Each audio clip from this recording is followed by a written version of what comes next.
Mayotte et Glorieuse partagent la même masse d'eau, les mêmes écosystèmes, les mêmes espèces qui se reproduisent, qui voyagent à travers le nord du canal du Mozambique. Ils partagent également des récifs isolés, Zélé, Gézère, les Glorieuses, qui sont loin de la pression humaine directe, mais qui sont à la fois des témoins du réchauffement climatique.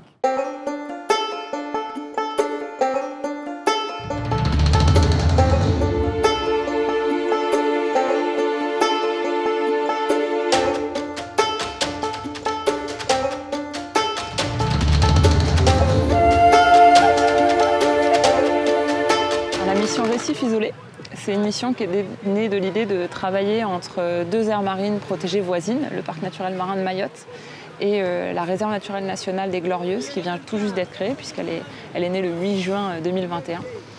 Avec l'idée qu'évidemment on avait en commun des problématiques similaires de suivi, d'études et de connaissances de nos milieux récifaux, et surtout qu'on avait un enjeu à mutualiser nos moyens pour aller travailler sur les sites particulièrement isolés. Alors de fait, les Glorieuses dans les îles Éparses le sont, mais aussi le récif de la Zélé, qui est contigu du banc du Gézère et qui se trouve dans le parc de Mayotte. L'objectif de cette mission, c'est de mieux comprendre, à l'échelle du canal du Mozambique, en tout cas du Nord, de mieux comprendre l'impact du réchauffement climatique, l'impact direct de l'homme, et d'essayer de trouver des solutions pour mieux gérer ces zones à l'avenir. Nous avons décidé de lancer une expédition avec les experts du parc naturel marin de Mayotte, qui est géré par l'Office français de la biodiversité, avec les experts des terres antarctiques et australes françaises, qui gèrent la réserve naturelle nationale des Glorieuses, avec des experts indépendants de l'océan Indien et avec l'appui de la Marine nationale sur le 3e leg. Sur cette mission récif isolé, nous cherchons à en connaître plus sur l'état de santé des récifs, les stocks de poissons commerciaux, les stocks de loterie d'intérêt commercial, sur les déchets, ainsi qu'un inventaire de la biodiversité marine en général. Ce qui a été effectivement intéressant lors de cette mission, c'était aussi la mise en place de nouvelles stations de suivi des écosystèmes coralliens par le réseau GCRMN. Donc une nouvelle station a été mise en place sur le banc de la Zélé et de nouvelles stations sur le banc du Gézère, ce qui a permis d'étendre finalement le réseau à l'ensemble des îles du canal du Mozambique, des îles françaises. L'intérêt de suivre de manière haute fréquence les températures de surface de l'océan sur ces territoires, et notamment de mieux anticiper et de mieux comprendre les phénomènes de blanchissement corallien.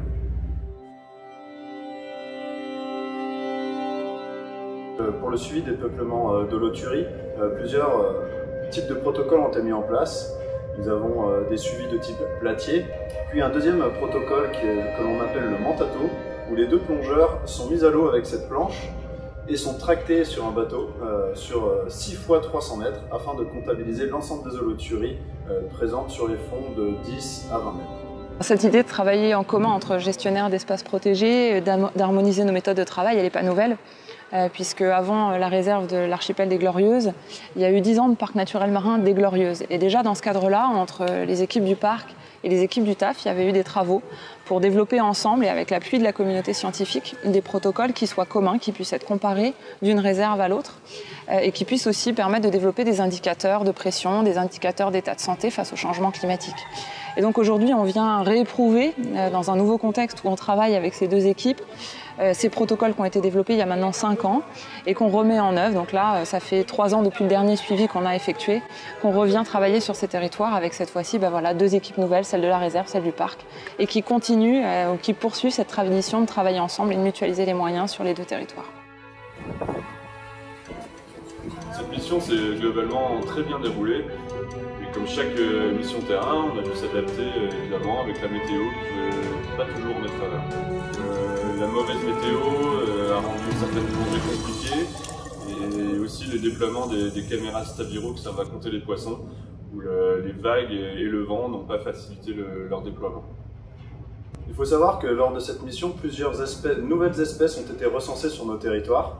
Alors, des espèces de nudibranches, des espèces de poissons et des espèces de crustacés, ce qui nous a permis d'augmenter nos connaissances sur ces territoires. Donc là maintenant nos opérations sur le terrain sont finies, on a hâte d'avoir des informations qui ressortiront de l'ensemble des résultats sur ces différents objectifs. On peut vraiment dire que cette mission est un succès puisque tous les objectifs ont été atteints Et on espère pouvoir continuer à travailler longtemps entre les TAF et l'OFB. Alors évidemment c'est une première, on espère que ça va marcher. Il y a tout intérêt à ce que ça puisse être reproduit sous ce format-là ou sous un autre dans les années à venir. Et puis qu'on puisse étendre ce forme de mutualisation entre des aires marines protégées voisines, peut-être à d'autres thématiques. Donc cette mission, c'est la concrétisation de la coopération entre des aires marines protégées voisines. D'un côté le parc naturel marin de Mayotte, de l'autre la réserve naturelle nationale des Glorieuses. Et cette coopération va nous permettre de mieux comprendre globalement les problématiques qui se posent à l'océan et de mieux y répondre.